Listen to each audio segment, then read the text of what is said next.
wabarakatuh. Selamat pagi.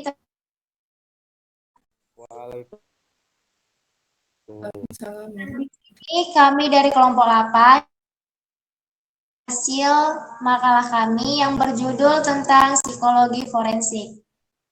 Nah, kami dari kelompok 8 beranggotakan 9 orang. Yang pertama itu Nurul Anissa, Najwa Ati Hajilan, Melinda Selvia, Melinda Wati, Ija Agustina, Eka Gusnita, Suci Ridona, Muhammad Ardiansah, dan Bestri Suci.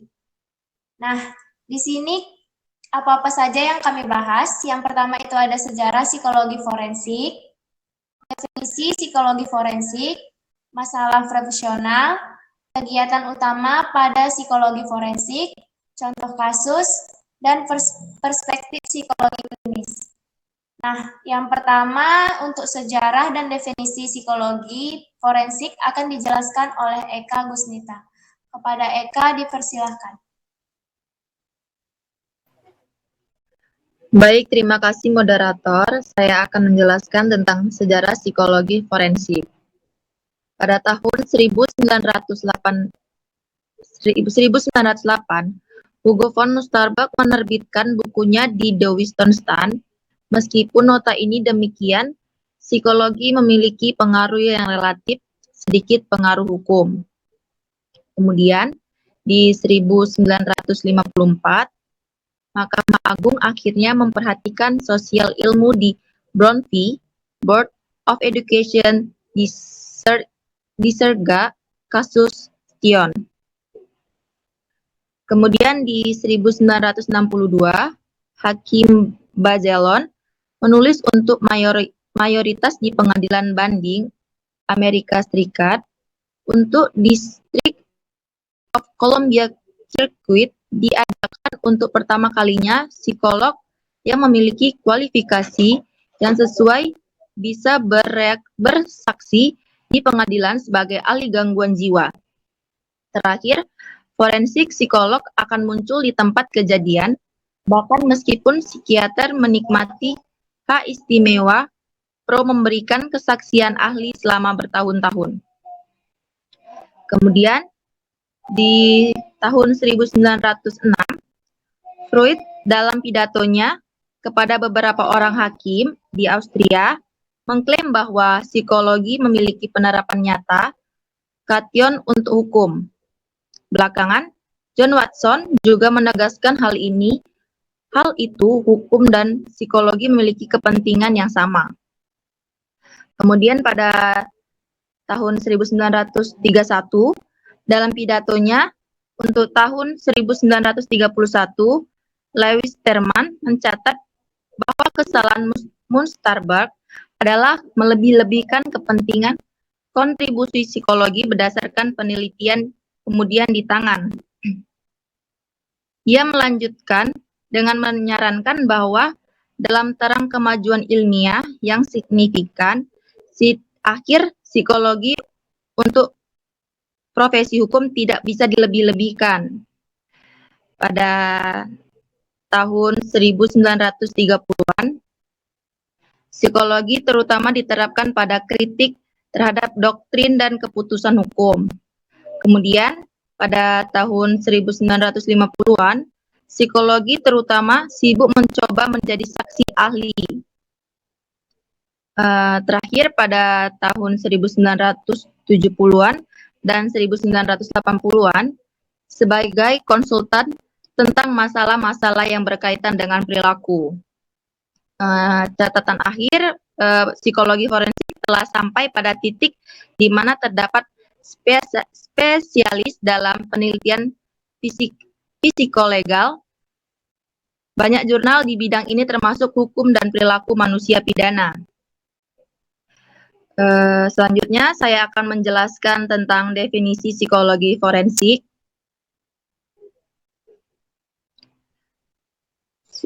Forensik sendiri diartikan sebagai bidang ilmu pengetahuan yang digunakan untuk membantu proses penegakan keadilan melalui proses penerapan ilmu. Beberapa istilah menggunakan kata forensik adalah kimia forensik, komputer forensik, kedokteran forensik, akuntansi forensik, mekanik forensik, dan linguistik forensik. Kemudian, psikologi forensik adalah ilmuwan dan praktisi yang berkecimpung pada psikologi hukum. Ilmuwan psikologi forensik tugasnya melakukan kajian atau penelitian yang terkait dengan aspek-aspek perilaku manusia dalam proses hukum. Tugasnya memberikan bantuan profesional berkaitan dengan permasalahan hukum, khususnya hukum pidana.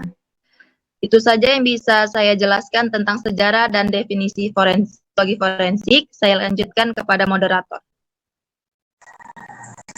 Terima kasih kepada Eka Gusnita. Nah, selanjutnya masalah profesional dijelaskan oleh Suci Ridona. Kepada Suci, dipersilakan. Terima kasih kepada moderator. Selanjutnya ada masalah profesional. Jadi selama beberapa tahun, banyak yang mengkhawatirkan psikolog forensik itu sebenarnya status dan pengakuannya di mata rekan-rekannya itu apa sih? Ataupun di mata rekan-rekan mereka itu dalam spesialisasi lain, mereka itu dibingungkan status mereka, peran mereka itu apa. Meskipun demikian, jadi masalah profesional ataupun urusan profesional ini seperti sertifikasi dan perizinan itu sudah lama menjadi masalah yang penting bagi psikolog forensik. Selanjutnya, nah yang keempat ada kegiatan utama dari psikologi forensik. Yang pertama ada saksi ahli. Di sini ada dari Dr. Miller bersaksi tentang pendapat dan kesimpulannya tentang kerusakan emosional yang berada dalam lingkup pelatihan dan pengalamannya. Ini yang menggambarkan perbedaan mendasar antara saksi awam dan saksi ahli. Jadi ada perbedaan antara saksi awam dan saksi ahli ya teman-teman. Yang pertama, kalau saksi ahli itu mungkin dia hanya bersaksi saja sebagai saksi dari peristiwa yang dia saksikan. Kalau yang saksi ahli, mereka itu opini dan kesimpulan. Namun tidak hanya sekedar kesimpulan semata, tapi mereka itu seperti menyimpulkan ataupun menjadi orang yang melihat korban ataupun pelakunya sehingga dapat memberikan kesimpulan yang valid untuk para di pengadilannya gitu. Lalu di seorang saksi ahli ini dapat berupa siapa saja untuk memberikan informasi karena keunikannya dalam kaitannya dengan beberapa ilmu, profesi, pelatihan ataupun pengalaman. Menurut Greene dan Helburn tahun 2011. Nah, di dalam Undang-Undang Republik Indonesia nomor 8 tahun 1981, psikolog itu dapat masuk dalam pengadilan sebagai saksi ahli. Nah, jadi peran-peran dari psikolog forensik ini apa sih? Nah, jadi peran dari psikolog forensik ini ataupun psikologi forensik ini yaitu membantu menciptakan rasa aman untuk membuat anak berani berbicara dan membantu memastikan apa aja yang dibicarakan si anak. Nah, kebanyakan psikologi forensik ini, mereka itu kasus-kasusnya contohnya seperti KDRT, pemerkosaan pada anak-anak, dan bagi pelaku-pelakunya yang memiliki permasalahan psikologis. Contohnya kayak mental retardasi, terus pedofilia, dan psikopat. Jadi, peran saksi ahli di sini itu sangat dibutuhkan di pengadilan. Karena apa? Kebanyakan suasana pengadilan itu terutama untuk anak-anak itu sangat menegangkan dan menakutkan karena dia diberikan pertanyaan-pertanyaan seperti dirasa diinterogasi gitu. Jadi saksi ahli di sini memberikan kesan pendekatan yang relevan, yang baik agar anak-anak ataupun pelaku ataupun korban mau memberikan atau menceritakan permasalahan yang terjadi terhadap dirinya ataupun kasus yang terjadi, sehingga itulah peran saksi ahli di dalam psikologi forensik ini. Jadi mungkin beberapa orang ataupun dulu permasalahannya itu mereka bingung untuk apa sih ada psikologi forensik, ternyata inilah peran mereka untuk di pengadilan itu, untuk membantu agar didapatkan kesimpulan ataupun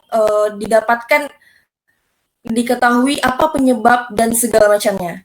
Itu saja yang dapat saya sampaikan. Mungkin lebih dan kurangnya saya mohon maaf. Saya kembalikan ke moderator.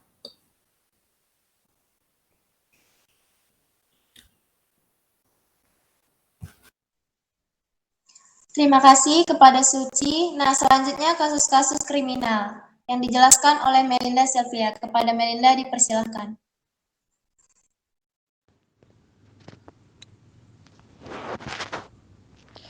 Terima kasih kepada moderator. Saya Melinda Selvia di sini akan menjelaskan kegiatan utama psikologi forensik. Yang kedua itu adalah kasus-kasus kriminal. Selama beberapa generasi, masyarakat telah bergumul dengan pertanyaan tentang bagaimana cara terbaik untuk menangani orang-orang yang telah melakukan tindak pidana, tetapi yang sangat terganggu pada saat itu sehingga masih diperdebatkan apakah mereka bertanggung jawab secara pribadi. Yang juga sulit adalah keputusan apakah seorang tertuduh benar-benar kompeten untuk memahami proses persidangan dan dengan demikian bekerja sama dalam pembelaannya sendiri. Nah, di Indonesia tercatat banyak kasus kriminal, contohnya itu adalah kasus pembunuhan dengan cara mutilasi yang terjadi di Jakarta Selatan. Nah, itu korbannya ada seorang laki-laki yang dia dipotong tubuhnya menjadi 7 bagian, dan juga ada yang di Bekasi, korban seorang wanita yang tubuhnya dipotong menjadi 10 bagian. Dan banyak banget kasus-kasus lainnya. Tugas psikologi forensik mengungkap suatu kasus dalam penyelidikan dan penyidikan.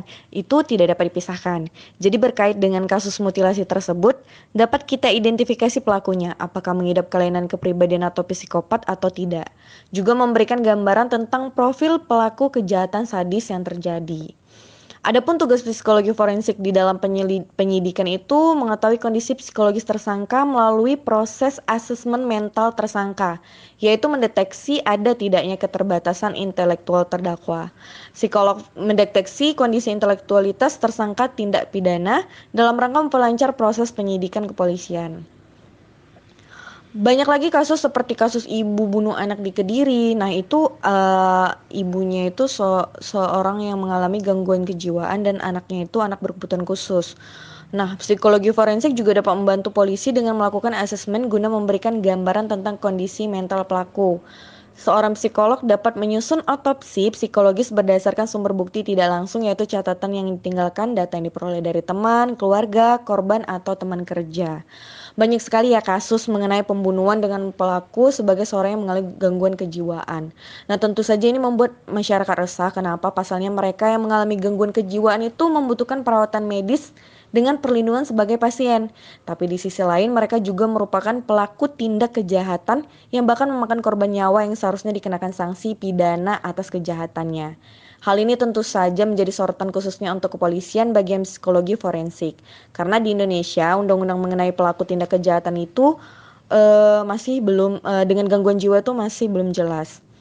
Adanya kerjasama antara pihak ini seperti hukum, psikolog, psikiater itu dapat membuat keputusan yang diambil lebih bijaksana karena memberikan perhatian pada kondisi psikis atau kejiwaan pelakunya sehingga latar belakang atau penyebab pelaku melakukan tindak kejahatan itu dapat diinvestigasi secara mendalam. Nah, sekian dan terima kasih. Saya kembalikan ke moderator.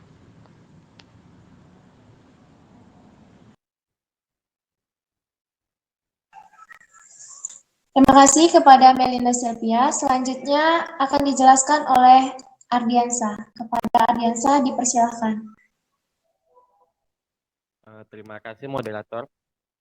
Di sini akan saya menjelaskan sedikit tentang pembelaan kegilaan. Jika terdakwa adalah seorang yang normal secara kejiwaan pada saat kejahatan yang dituduhkan, maka hukuman akan tertuju pada penjara, denda, atau masa percobaan. Tetapi individu yang diputuskan tidak waras pada saat kejahatan yang dituduhkan dianggap tidak bertanggung jawab dan dengan demikian ditahan untuk perawatan daripada hukuman. Dengan demikian, tuntutan kegilaan menempatkan beban pembuktiannya pada terdakwa. Di sebagian besar negara bagian dari District of Columbia, file beban pembuktian berada di pertahanan. Terdakwa harus membuktikan bahwa dia gila pada saat melakukan tindakan pidana. Perlu dicatat bahwa kegilaan adalah istilah hukum, bukan istilah medis, psikiatri, atau psikologis.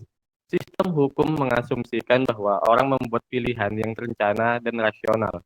Oleh karena itu, berperilaku tidak rasional adalah bukti kegilaan.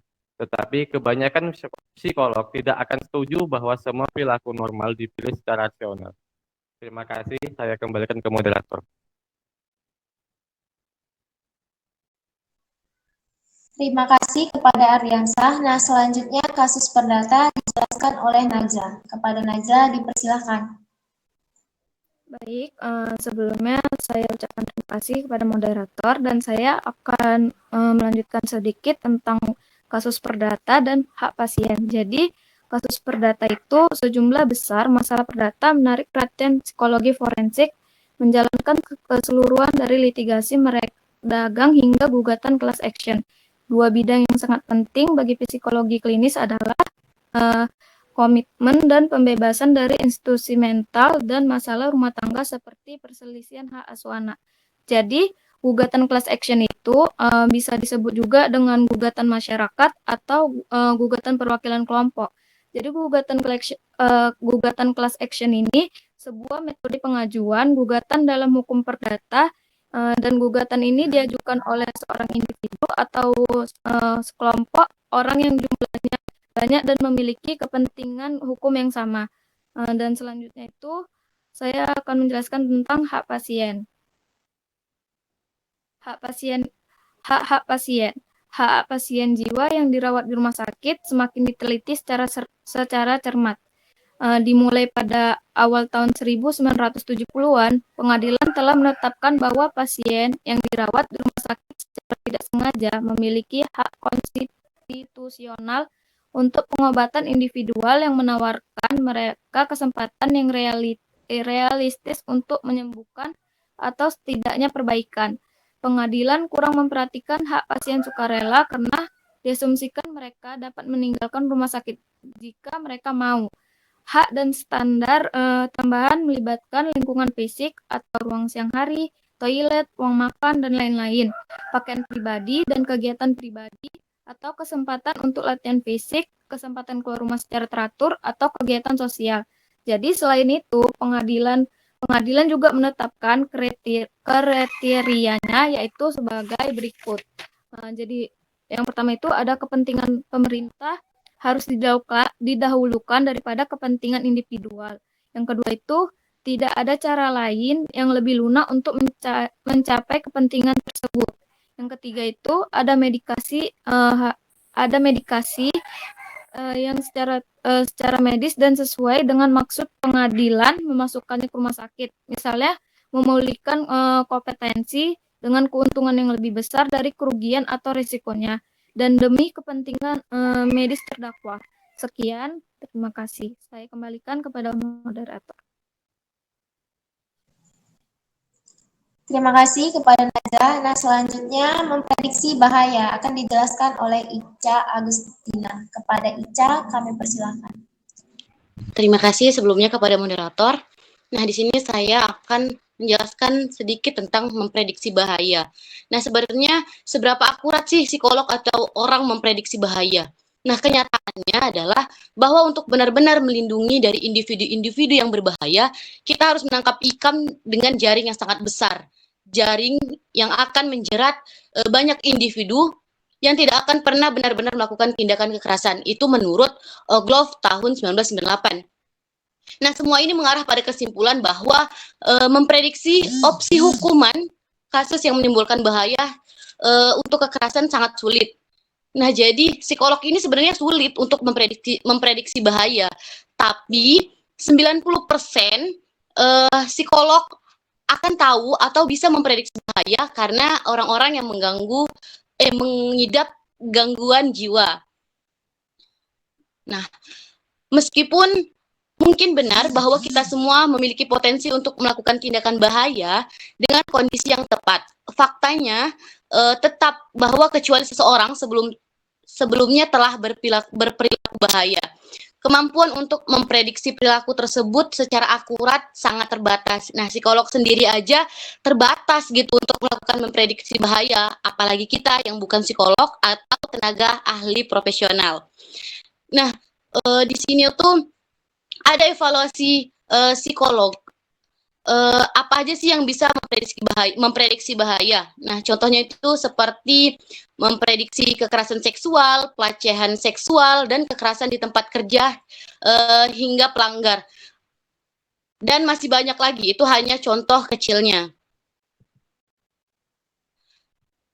Lalu ada perawatan psikologis. Nah, dalam kasus narapidana, hak yang ditetapkan secara hukum untuk perawatan atau rehabilitasi psikologis masih agak berubah. Orang-orang seperti itu berhak atas perawatan medis, dan narapidana remaja pada umumnya memiliki hak atas perawatan psikologis dan medis. Ketika hak atas perawatan psikologis untuk narapidana dewasa diakui, paling sering bagi individu untuk mengalami gangguan mental yang parah. Nah, ada implikasi perawatan forensik yang lebih luas dalam kasus kriminal. Terapi mungkin fokus pada pemulihan orang yang tidak kompeten ke kondisi kompetensi mental. Atau terapi dapat dilakukan untuk memberikan dukungan emosi bagi orang yang menghadapi hukuman penjara. Nah, jadi perawatan psikologis ini dia lebih ke arah terapi. Lebih banyak terapi-terapi narapidana kayak gitu, karena mereka yang punya kasus. Nah, inilah perannya psikologi forensik untuk memberikan mereka perawatan yang lebih baik. Seperti itu. Saya kembalikan kepada moderator. Kepada Besti dipersilahkan. Baik, terima kasih kepada moderator. Di sini saya akan menjelaskan tentang konsultasi dan contoh kasus. Pertama adalah konsultasi. Aktivitas umum psikolog forensik lainnya adalah salah satunya konsultasi, di mana banyak kegiatan yang dibahas sebelumnya juga yang melibatkan beberapa konsultasi. Nah, pada bagian ini kami fokus pada beberapa aspek konsultasi tambahan, diantaranya yaitu seleksi juri dan membayangi juri. Pertama adalah seleksi juri, di mana selama fase ini pengacara memiliki kesempatan untuk menemukan bias pada calon juri untuk mendapatkan informasi tentang teliti atau sejumlah tantangan yang memungkinkan masing-masing pihak dalam persidangan untuk menyingkirkan anggota juri yang dianggap bias melawan sisi tertentu. Di mana semua ini dirancang untuk memberikan keunggulan kepada pengacara, di mana psikolog konsultan akan bekerja dengan pengacara untuk membantu mereka dalam berbagai cara untuk mencapai pemilihan atas pembatalan pemilihan juri yang lebih baik. Selanjutnya adalah membayangi juri, di mana di sini konsultan juri pekerjakan juri analog, yaitu individu yang mirip dengan mereka yang benar-benar bertugas sebagai juri, dan memantau reaksi mereka terhadap kesaksian yang disajikan di persidangan. Dengan cara ini, konsultan dan pengacara dapat mengantisipasi reaksi dan kesaksian daripada juri yang sebenarnya dan mempersiapkan strategi ruang sidang yang lebih terinformasi. Selanjutnya adalah contoh kasus. Seperti pada tabel sebelumnya pada 19.1 halaman 239 tentang area kesaksian dan keahlian psikolog forensik, kasus-kasus yang memerlukan adanya psikologi forensik seperti pertama, komitmen untuk rumah sakit jiwa, masalah hak asuh anak, kerusakan psikologis yang diderita sebagai akibat dari orang lain, membebaskan dari kurungan paksa, penentuan kebutuhan konservator karena ketidakmampuan, memprediksi bahaya, hak-hak penyandang disabilitas mental di sebuah lembaga, kompetensi untuk diadili, tanggung jawab pidana, pertahanan kegilaan, penetapan cacat untuk klaim jam sostek, klaim kompensasi pekerja, kondisi yang mempengaruhi keakuratan kesaksian saksi mata, dan lain sebagainya. Nah, contoh kasus lain seperti pada tabel 19.1 fokus pada masalah profesional, di mana musbek pada pengadilan mengeluh bahwa tidak ada seorang pun, diantaranya guru, artis, pembisnis, dokter, menteri, politikus, atau tentara yang bisa sama tahannya dengan pengacara terhadap gagasan itu bahwa psikolog mungkin bisa membantu. Nah, dia menuduh bahwa pengacara, hakim, dan bahkan anggota juri sepertinya berpikir bahwa yang mereka butuhkan untuk berfungsi dengan benar adalah akal sehat. Demikian bisa saya sampaikan. Saya kembalikan kepada moderator. Terima kasih kepada Besti. Nah, selanjutnya perspektif psikologi klinis akan dijelaskan oleh Nurul Anissa. Kepada Nurul, dipersilahkan. Terima kasih moderator. Di sini saya akan membahas tentang perspektif psikologi klinis. Menurut Dr. David De Matteo, dalam psikologi klinis, program sarjananya berfokus pada penyalahgunaan zat.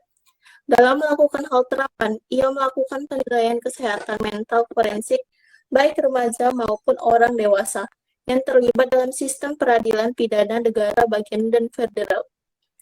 Evaluasi ini membahas berbagai masalah hukum, termasuk hukum negara bagian dan federal, hukum mati, keadaan mental pada saat pelanggaran, kompetensi untuk diadili, kompetensi untuk melepaskan miranda hak, risiko kekerasan, dan pembagian remaja atau yaitu apakah kasus remaja harus disidangkan di pengadilan orang dewasa atau pengadilan remaja. Yang kedua, menurut Marina Tolu Sarma, kegiatan penelitian masuk di penelitian klinis, pengadilan atau pengatur basis komunitas, memberikan intervensi pencegahan HIV kepada remaja berisiko tinggi dan keluarga mereka. Analisis atau manajemen data, menyerahkan presentasi dan publikasi dengan kolega, serta menulis aplikasi hibah kepada mengamankan data, pekerjaan administratif termasuk mengarahkan klinik pengadilan anak dan bekerja sama dengan administrator pengadilan untuk memastikan klinik berjalan dengan lancar. Kegiatan klinis dan konsultasi pemberian asesmen dan terapi bagi remaja dan keluarganya, memberikan konsultasi kepada hakim dan administrator pengadilan mengenai berbagai masalah klinis forensik atau misalnya meninjau catatan masa lalu dan evaluasi psikiatri untuk memberikan pendapat kedua bagi hakim mengenai rekomendasi klinis. Kegiatan penilaian khusus termasuk melakukan penilaian forensik remaja dan orang dewasa atau misalnya kompetensi tanggung jawab pidana, hak asuh, kunjungan anak, dan memberikan penilaian kesehatan mental darurat untuk remaja yang menghadapi resiko berbahaya untuk diri sendiri atau menyakiti orang lain di depan pengadilan. Yang ketiga ada menurut Lizzie Foster, layanan psikologis dalam berbagai pengaturan klinis termasuk fasilitas masyarakatan dan klinik gangguan kecemasan rawat jalan. Ia juga berpengalaman dalam melakukan asesmen forensik. Minat penelitiannya saat ini termasuk penilaian forensik, pengalaman personal, pemasyarakatan dalam sistem peradilan pidana. Sekian dari saya kembalikan ke moderator.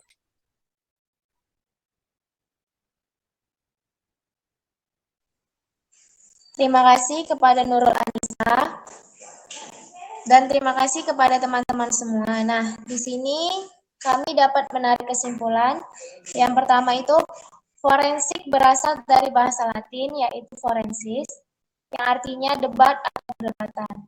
Nah, forensik sendiri diartikan sebagai bidang ilmu pengetahuan yang digunakan membantu proses penegakan keadilan melalui penerapan ilmu atau sains. Nah, psikologi forensik adalah ilmuwan dan praktisi yang berkecimpung pada psikologi hukum. Nah, tugasnya melakukan kajian atau penelitian yang berkaitan dengan aspek perilaku manusia dalam proses hukum. Nah, masalah profesional yang mengkhawatirkan forensik yaitu psikolog tidak memiliki status atau pengakuan seperti sertifikasi atau perizinan. Nah, kegiatan utama psikologi forensik ini adalah menjadi saksi ahli, menyaksikan kasus kriminal, pembelaan kegilaan, kasus perdata, kasus pidana, hak pasien dan memprediksi bahaya, perawatan psikologi dan konsultasi.